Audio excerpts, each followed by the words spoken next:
Senhoras e senhores, com a palavra, o presidente da República, Luiz Inácio Lula da Silva.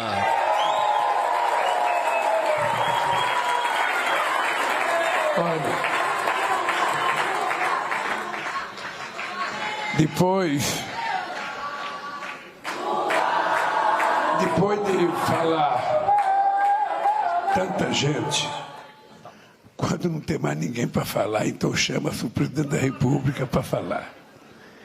Eu quero começar agradecendo um gesto que vai marcar não apenas a vida das pessoas que governam as cidades e os estados que estão alagados, mas acho que vai marcar um pouco a cabeça da sociedade brasileira, mostrando a diferença do país que a gente herdou com o país que a gente pode devolver ao povo brasileiro. E uma coisa muito forte que mostra essa diferença é o comportamento de milhões de voluntários e voluntárias em defesa do Rio Grande do Sul.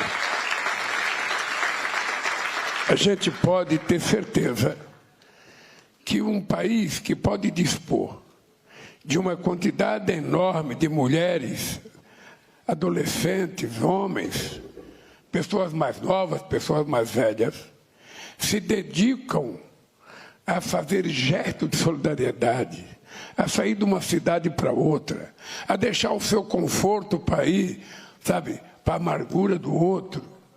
A gente sempre tem que dizer, ainda bem que a gente continua acreditando que é possível a gente ter uma humanidade mais humana, uma humanidade mais sensível, uma humanidade mais fraterna, mais solidária. É possível, ministro Barroso, apesar da nojeira da fake news. É possível, apesar da nojeira do comportamento, sabe, de uns vândalos que não fazem política, que não discutem política, que não querem argumento, só querem destratar a vida dos outros, ofender as pessoas, achincalhar as pessoas. Esse tipo de gente, eu tenho certeza que depois desses milhões de voluntários no Brasil inteiro, esse tipo de gente, mais dia menos dias, vão ser banidos da política brasileira. Não serão mais pessoas levadas em conta. Quero agradecer a minha companheira Janja, que, dentre outras coisas, me fez gostar muito das pessoas que gostam de animais. Eu não tenho uma noite que eu vá dormir, ou que eu levante, que vá tomar café, que a Janja não esteja me mostrando uma coisa de cachorro, uma coisa de gato, uma coisa...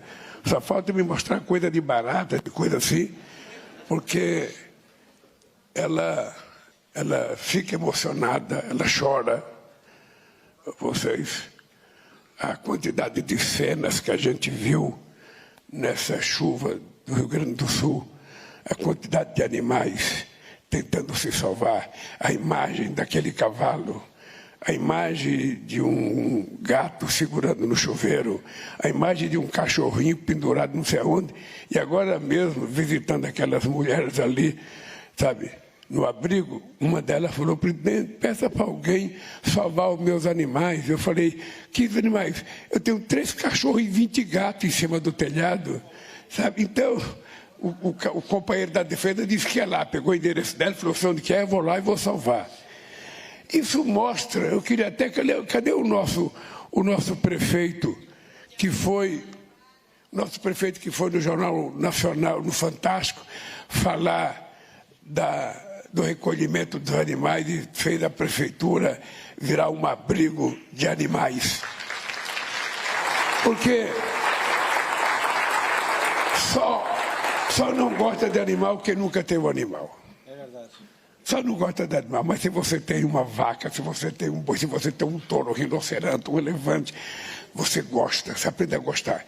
E, sobretudo, quando você tem um gato ou um cachorrinho, sabe, a gente gosta. E eu fico na televisão, prefeito, vendo a cara das crianças quando consegue encontrar, sabe, o seu cachorrinho, o seu gato. É uma alegria que possivelmente não seja comprada por dinheiro nenhum, porque a felicidade, a gente precisa ter em conta que ela não tem preço.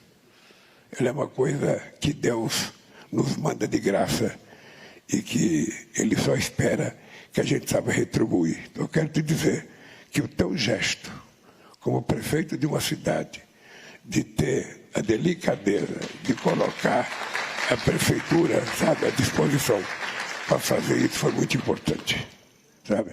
Espero que os animais nunca se esqueçam de você e nem você dos animais. Obrigado, querido. Obrigado. Obrigado. Estamos trabalhando até hoje para recolher tudo. Isso, é importante recolher. Importante recolher. E qualquer negócio, manda uma carta para o Haddad liberar recursos para a gente colocar isso também. Uma cesta básica para os animais que foram encontrados. Se me permitir, presidente, eu quero agradecer todas aquelas pessoas que são... que trabalham com os animais, são protetores de animais. Nós temos gente de São Paulo, temos gente de Santa Catarina, temos uma senhora lá de Blumenau, Santa Catarina, que está acampada lá em Eldorado do Sul, cuidando de um abrigo de animais. Então, ela veio, me procurou, e eu dei todo o apoio para ela está trabalhando, está feliz da vida, está nos ajudando de uma forma fantástica. Então, a gente está recebendo apoio de todo o Brasil e fora do Brasil, de todo o povo que está nos ouvindo, que nos assistiu no Fantástico, estão nos ajudando, principalmente nessas tarefas aí de socorrer animais. Primeiro trabalhamos para socorrer as pessoas e agora estamos socorrendo os animais e protegendo eles. Parabéns. Muito obrigado. Parabéns, prefeito. Quero cumprimentar o nosso governador Eduardo Leite, o nosso presidente da Suprema Corte, Luiz Roberto Barroso, o nosso companheiro vice-presidente do Tribunal de Contas, o Vital do Rego, que está aqui. Eu acho que é importante explicar para vocês por quê que ultimamente eu tenho vindo aqui Rio Grande do Sul e tenho convidado o presidente da Suprema Corte, tenho convidado o presidente do Tribunal de Contas, tenho convidado o presidente da Câmara e do Senado, que hoje não puderam vir por causa de sessão, porque, embora nós sejamos poderes autônomos, a gente tem que funcionar como orquestra.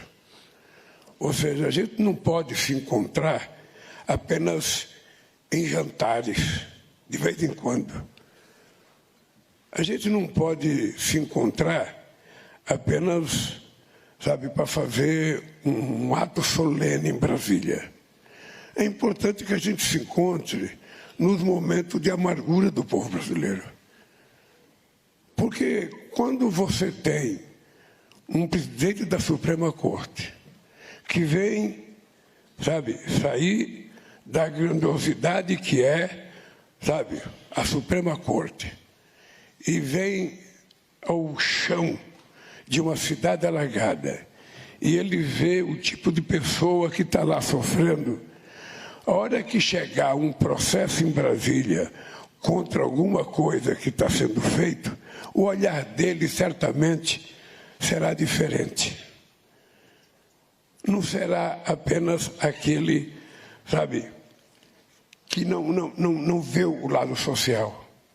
Porque eu não sei se vocês perceberam, com toda a desgraça da enchente, por mais que a gente veja, eu falei para a Janja domingo, é impressionante, eu não tinha noção que no Rio Grande do Sul tinha tanta gente negra.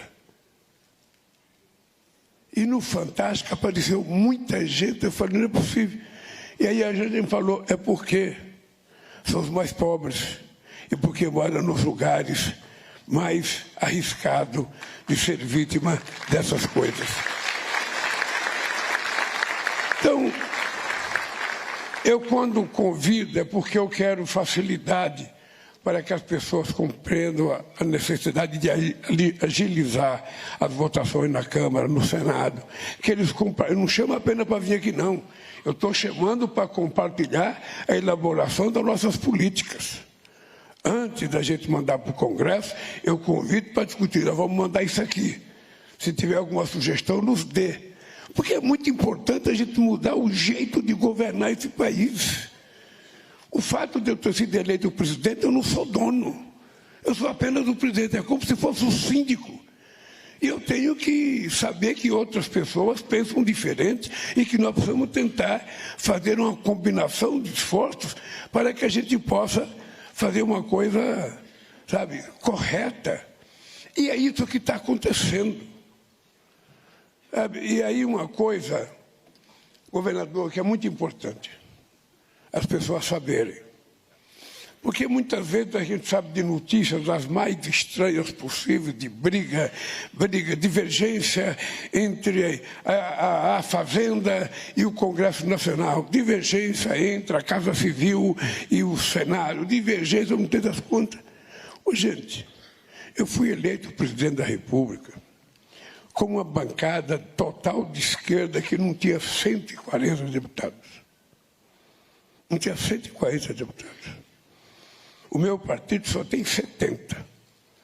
E até hoje, a gente não perdeu uma votação no Congresso Nacional. Uma votação no Congresso Nacional. Por quê? Porque o exercício da democracia é exatamente a arte da gente aprender a conviver com os contrários. A gente exercer a sabedoria de conversar com aqueles que não pensam como nós, mas que precisam ser convencidos por argumentos sólidos de que tal ou outra coisa é importante. E isso tem dado certo, até agora de forma extraordinária. Tá? Portanto, eu, quando faço essa visita e convido, é porque eu quero que o Brasil siga assim. Eu não quero o presidente da Câmara e do Senado estranho ao presidente da República, eu não quero o presidente da Suprema Corte estranho aos problemas do Poder Executivo, eu não quero que o Tribunal de Contas seja apenas um algoz para denunciar. Eu quero que ele sinta, veja, para quando tiver que tomar decisão, a gente toma sabendo o que está acontecendo no Brasil. Se a gente aprender isso, certamente será melhor para todos nós. Eu, quando tenho sensibilidade por essas coisas, é porque eu já vivi. Eu já peguei muita enchente na minha vida. Eu já acordei para tirar rato nadando dentro de casa, barata, fezes boiando dentro de casa, para tirar minha mãe de um colchão que já estava encharcado, para perder geladeira, para perder fogão. Eu já passei por muitas enchentes. Só que a enchente que eu ficava era diferente dessa de hoje, porque aqui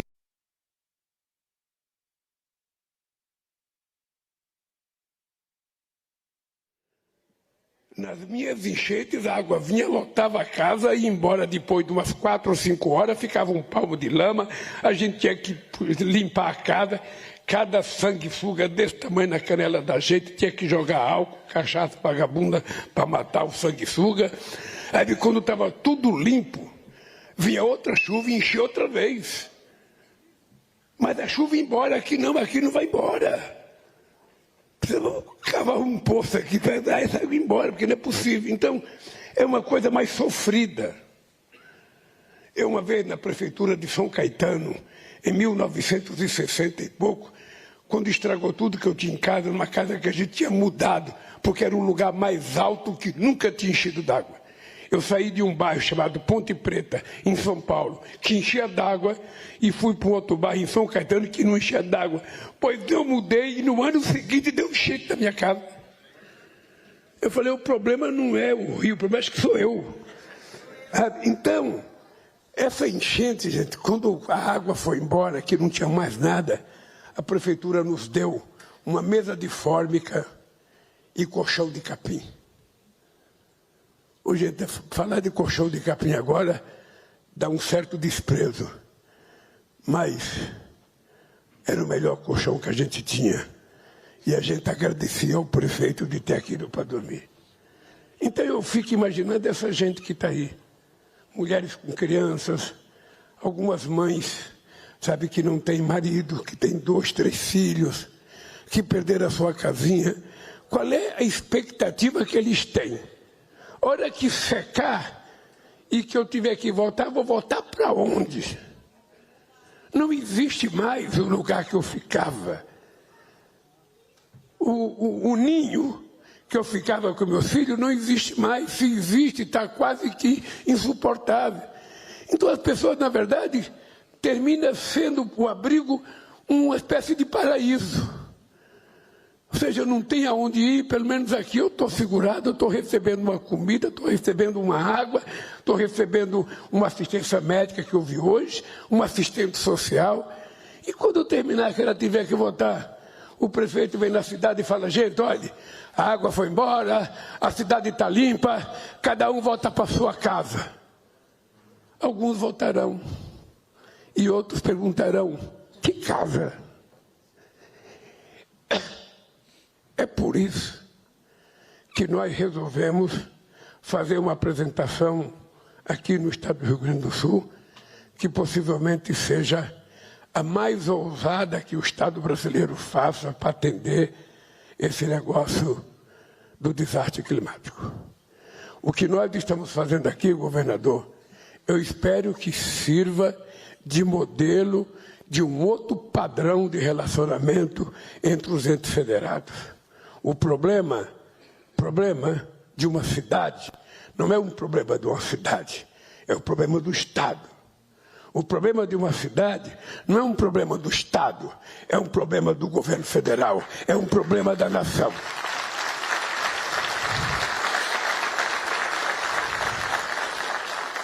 Eu lembro de uma música de uma eleição de 1985, que feito por um cara extraordinário, que foi o cara que fez Disparada junto com o Vandré, que dizia: uma cidade parece pequena se comparada a um país, mas é na sua cidade que se começa a ser feliz.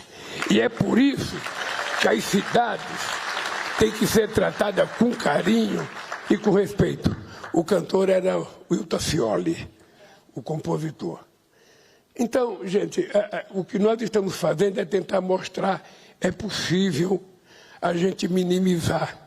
Lógico que a gente não vai poder resolver tudo na hora. É tanto dinheiro, porque nós temos uma questão de dinheiro que é uma coisa que vai na nossa vida pessoal. Quem tem que pagar o salário, ele sempre acha que é muito. Quem tem que receber, sempre acha que é pouco. É assim, né?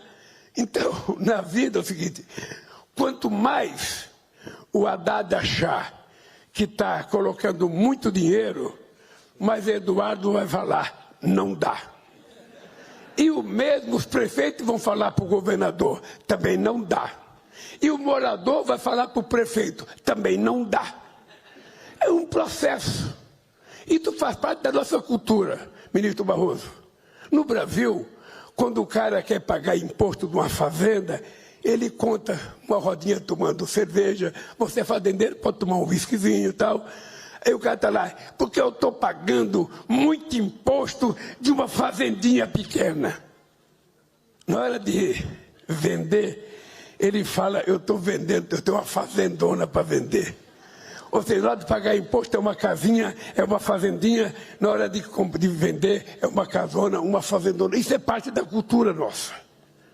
Daí o dado concreto é que a gente tem que se perguntar o seguinte: para que serve um governo? Para que alguém ganha as eleições? Essa é a pergunta que a gente tem que se perguntar todo dia. Por que esse cidadão quer ser presidente da República? A gente tem que dizer antes das eleições por que a gente quer fazer. Vocês estão lembrados que em 2003, quando todo mundo esperava um discurso revolucionário meu, a coisa mais revolucionária que eu disse foi o seguinte: se ao terminar o meu mandato cada brasileiro estiver tomando café, almoçando e jantando, eu já terei cumprido a missão da minha vida. Isso frustrou muita gente.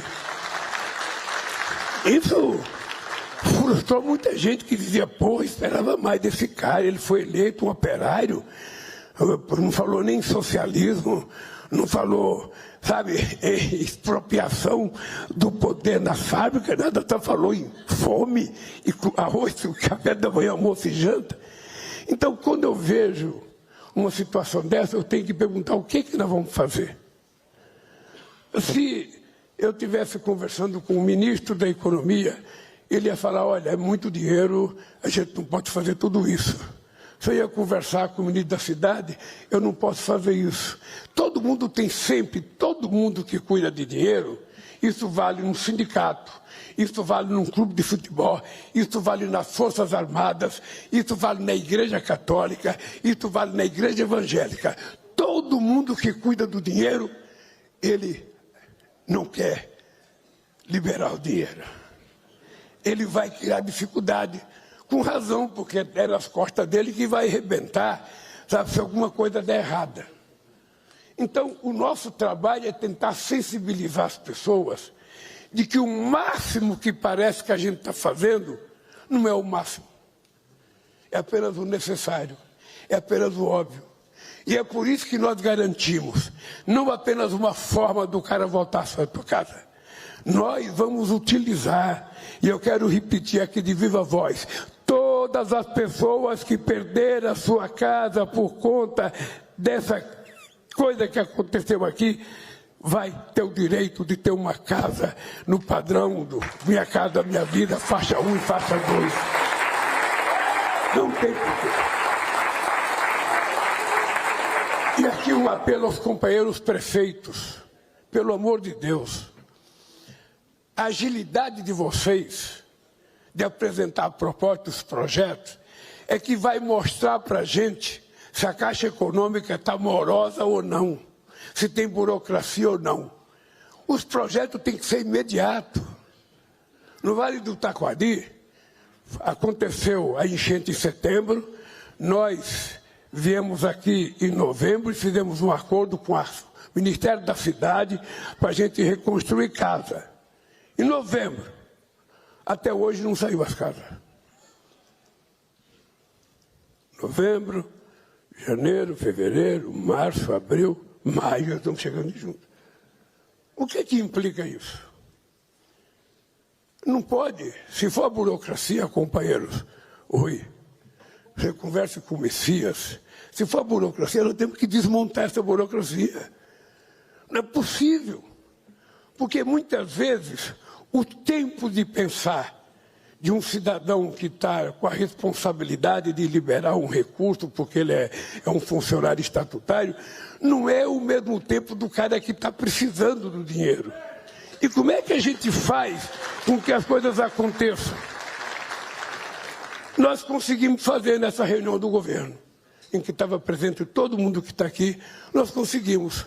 As coisas têm que funcionar, porque senão a gente perde credibilidade. Porque senão as pessoas passam a desacreditar nas instituições, na democracia, nos governantes. E o que vai acontecer? Uma anarquia. Ninguém acredita em ninguém, cada um faz o que bem entende, até que o mundo se mate. Então eu quero dizer para vocês que eu tenho noção, sabe, dos problemas que essas pessoas estão passando. E tenho noção que em algum momento da história do Rio Grande do Sul, porque já teve enchente em 1700 e não sei quanto, já teve enchente em 1800 e não sei quanto, já teve enchente em 1936, já teve enchente em 1941, já teve enchente em 1965, já teve várias enchentes. E a gente vai sempre contemporizando. Não faço definitivamente as coisas porque custa caro, custa muito. Tem sempre a palavra custa muito. Sabe, no Brasil a gente não aprende uma lição que os nossos pais analfabetos nordestinos ficam fazendo. O barato sai caro. É melhor fazer uma coisa bem feita, pagar um pouco mais, do que achar que o barato vai resolver o seu problema. Então, não sei se o governador já tem um cálculo dos prejuízos que esse estado já teve até agora com essa chuva. Pois é, o prejuízo que o estado já teve até agora não é nem metade do custo, ou seja, é o dobro do que custaria a gente ter resolvido esse problema definitivamente. Eu tenho certeza. Eu lembro disso, que quando eu queria fazer o canal, a transposição do São Francisco, sabe? Dom Pedro tentou fazer isso em 1846 e ele não conseguiu, porque custava muito. Porque tinha estado do Nordeste que não deixava, a Bahia não deixava, não era o Ricota o governador, o Alagoas não deixava, a Sergipe não deixava. Então era habitual um presidente da República ir no Ceará e prometer fazer o Canal do Sertão. Chegava da Bahia, ele desprometia. Chegava no Rio Grande do Norte, ele prometia. Chegava em Alagoas, desprometia. Porque alguns estados eram donos do rio. Aí eu tomei a decisão de fazer. Está feito. Um canal de 640 quilômetros, um canal que vai resolver o problema de 13 milhões de famílias que moram no cenário nordestino e vai servir para as pessoas voltarem a sorrir e ter água. Custou caro? Não custou caro. Caro é a gente não ter feito há 50 anos atrás, 100 anos atrás ou 150 anos atrás. Isso é que custou caro. Quanta gente morreu de fome? Quanta gente perdeu seu rebanho de cabrito, de gado, de bode, por causa da irresponsabilidade? Custa caro, custa caro. Cuidar do povo não custa caro. Custa caro não cuidar.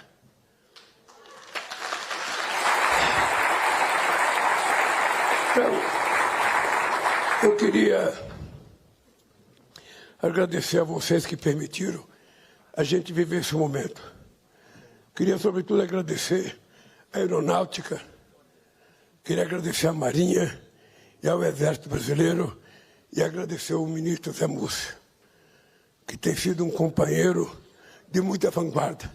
Até porque também os comandantes das Forças Armadas sabem que uma parte das Forças Armadas esteve no governo anterior, sabe, com comportamento não exemplar para umas Forças Armadas que tem que tomar conta de um país que tem 8 milhões e meio de quilômetros quadrados, que tem 16.800 quilômetros de fronteira seca, que tem 8 mil quilômetros de fronteira marítima, que tem 5 milhões e 700 quilômetros do mar adentro que tem que tomar conta, que tem um pré-sal, que tem riqueza mineral, que tem a maior floresta tropical do mundo, que tem 12% da água doce do mundo e que tem uma riqueza que a gente não sabe. Então eu quero umas Forças Armadas preparadas, bem preparadas, para que o Brasil tenha certeza de que nós somos uma nação soberana. Isso aqui é nosso e ninguém mete o dedo no Brasil. Então, eu estou tentando ver se construo um jeito diferente da gente ver as soluções para os problemas do Brasil. Nós estamos cansados. Esse país, em 2010, chegou a ser a 6ª economia do mundo. Esse país, a economia crescia 7,5%. Esse país, no começo, no varejo, chegou a crescer 13%. Esse país tem acabado com a fome. E eu voltei 15 anos depois. O Brasil tinha voltado para a 12ª economia do mundo. A fome tinha voltado para 33 milhões de pessoas. E esse país era o país mais desprezado no mundo inteiro por causa do comportamento político de um incivilizado que chegou à presidência da República desse país.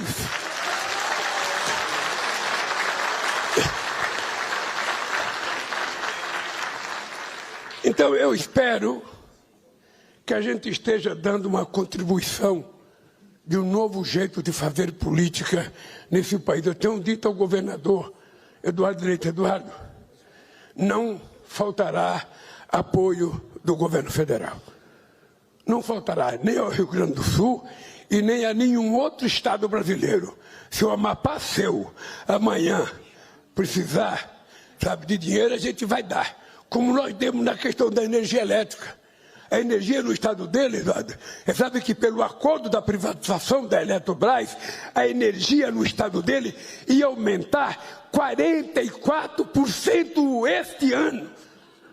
E eu fiquei imaginando como é que pode um cara que mora num país que tem uma inflação de 5%, que recebeu nada de aumento, ter que pagar 44% de energia elétrica. O que é que nós fizemos?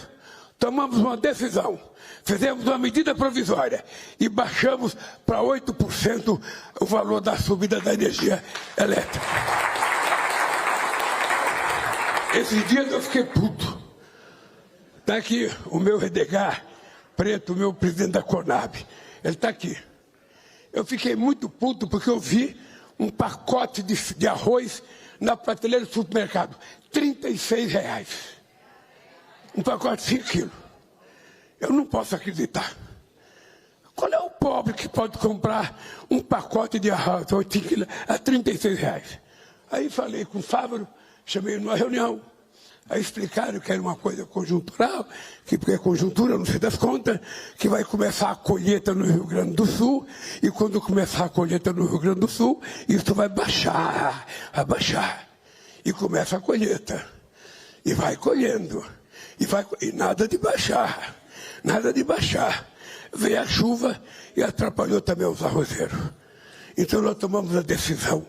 Nós vamos importar 1 milhão de toneladas de arroz para baratear o preço do arroz no supermercado para as pessoas comerem.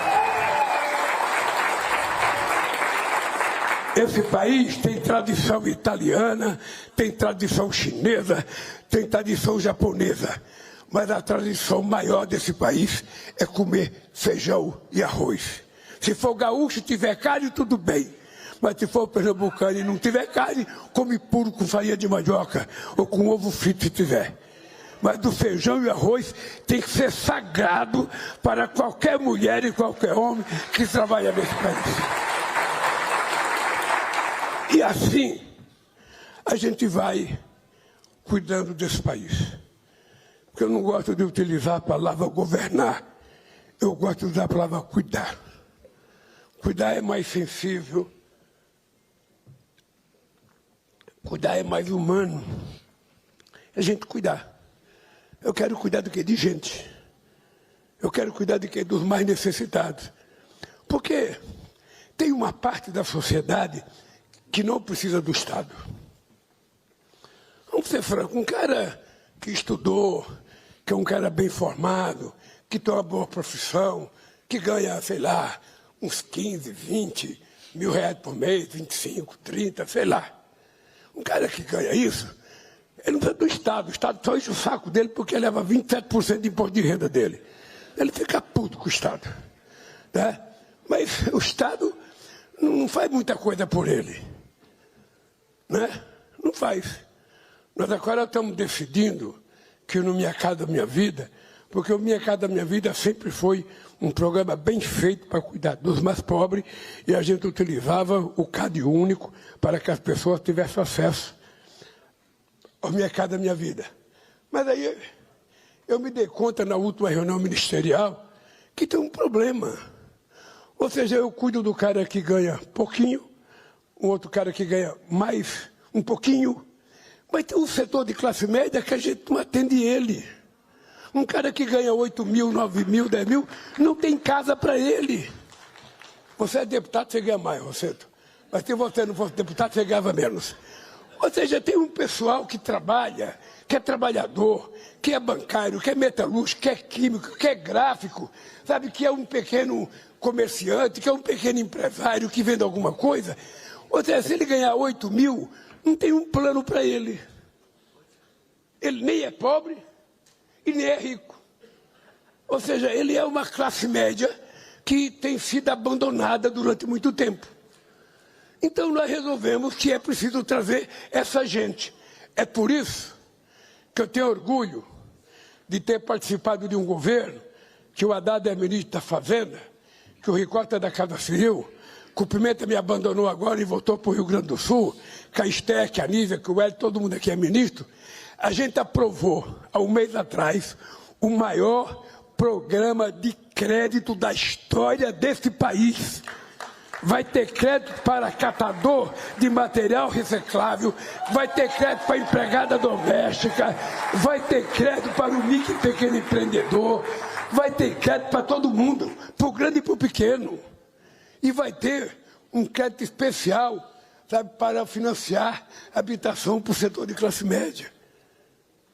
Vamos tentar uniformizar esse país. Vamos tentar fazer todo mundo se transformar em irmãos e companheiros. Porque nós ficamos um paradoxo. Você tem um setor de classe média que fica aspirando cheio igual o cara mais rico dela. Viajar na mesma férias para o país, ter a mesma escola, não tem.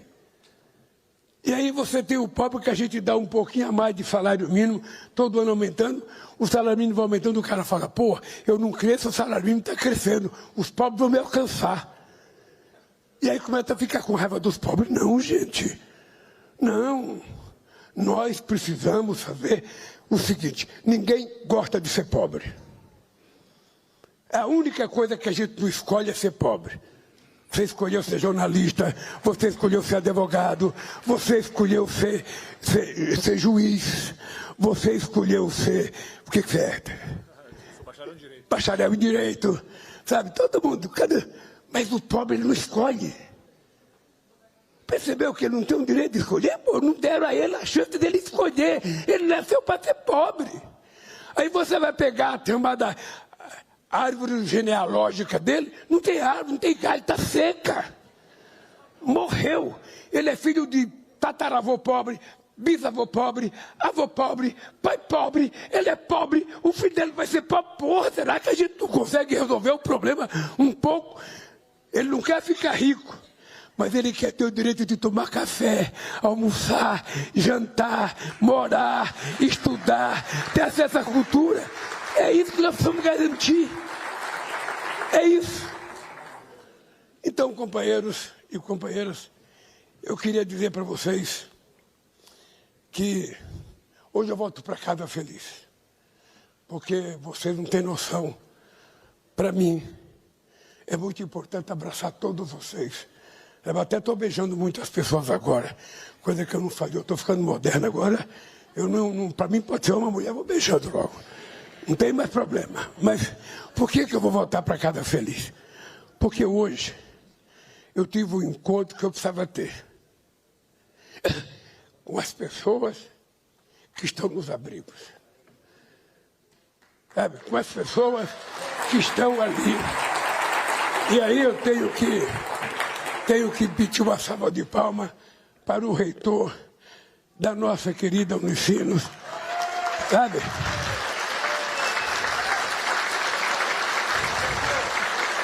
Nosso querido padre Sérgio. Ou seja, essa é uma coisa que a universidade pode fazer, além de ensinar, sabe? Que Portugal descobriu o Brasil. Isso aqui pode ensinar que na universidade a gente não aprende só profissão, a gente aprende a ser humanista, a gente aprende a pensar com o coração e a gente aprende a agir com o coração. Então, meu querido padre Sérgio, você não tem noção da gratidão que você me fez hoje aqui. Tá? Pode ter certeza que lá em cima o homem está falando, esse cara é bom. Esse cara é bom. Esse cara tem um lugarzinho garantido lá. Eu não vou te encontrar porque eu vou ver até 120 anos, eu vou demorar. Eu já falei como lá em cima, eu não estou afim de ir embora, me deixa aqui. Porque ainda preciso disputar umas 10 eleições, uns 20 anos. O Lula de bengala disputando a eleição. Mas um dia feliz, Eduardo. Um dia feliz porque nós conseguimos no governo aprovar as coisas que era preciso aprovar. Não é nenhum favor, não. É uma necessidade da gente olhar todos, os 203 milhões de brasileiros como verdadeiros irmãos. Pobre, rico, preto ou branco, baixo ou alto, magro ou gordo, não tem problema. Todos nós vamos aprender a respeitar as pessoas como elas são, gostar delas como elas são e ajudar sempre os mais necessitados. Então hoje, não foi o pessoal que ganhou o dia porque ganhou a casa, porque ganhou, sabe, liberação de dinheiro. Eu, como ser humano, como cristão, como homem que acredito muito em Deus, ganhei o meu dia hoje, vindo ao Rio Grande do Sul, e podendo contribuir e melhorar a vida dessa gente. Portanto, gente, eu vou terminar dizendo para vocês que nós vamos continuar parceiro. Pimentinha foi escolhido para ficar aqui. É uma tarefa, você tem que viajar, se ele está trabalhando ou está andando. Se quando seca a água, ele vai querer ir para a praia do Guaíba. Não. Precisa visitar cada prefeitura, conversar com cada prefeito, ver qual é a dificuldade dele, ligar para o Haddad, cobrar do Haddad, cobrar do repórter, cobrar do Valdez, cobrar da Esther. A Esther é dura, ó. É dura. Ela que negocia as greves.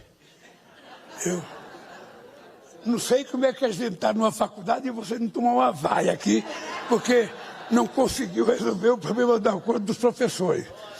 Mas ela é uma mulher extraordinária. É fantasticamente competente.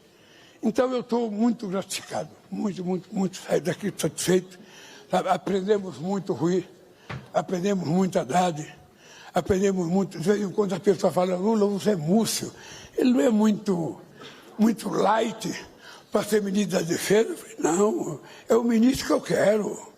Um cara civilizado, um cara que pensa nos nossos generais como cidadãos brasileiros. Ele não vê a farda, ele vê um homem. Ele vê um brasileiro que nasceu aqui e que quer fazer as coisas acontecer junto conosco. Não é simples assim. Então, queridas companheiras e companheiros, meu querido prefeito Vanazzi, eu fiquei muito triste.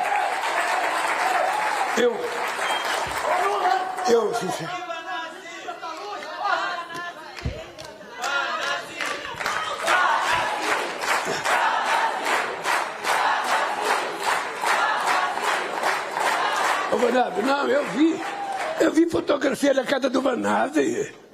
Pô, o prefeito conhece o terreno da cidade, ele é prefeito acho que 4 vezes já, ele é mais velho na prefeitura do que a própria cidade.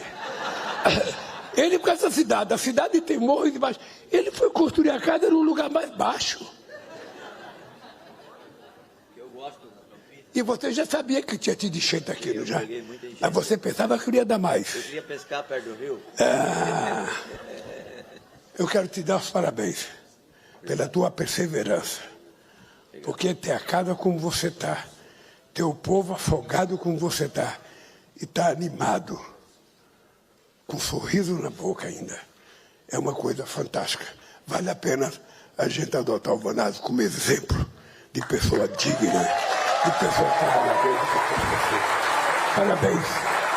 E parabéns aos companheiros prefeitos. Parabéns a todos vocês, as prefeitas.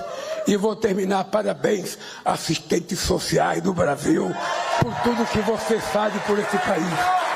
Parabéns e vamos trabalhar para que as coisas que nós anunciamos aqui aconteçam de verdade. Tá? Por favor, Pimenta é de vocês. Um abraço e até outro dia, se Deus quiser.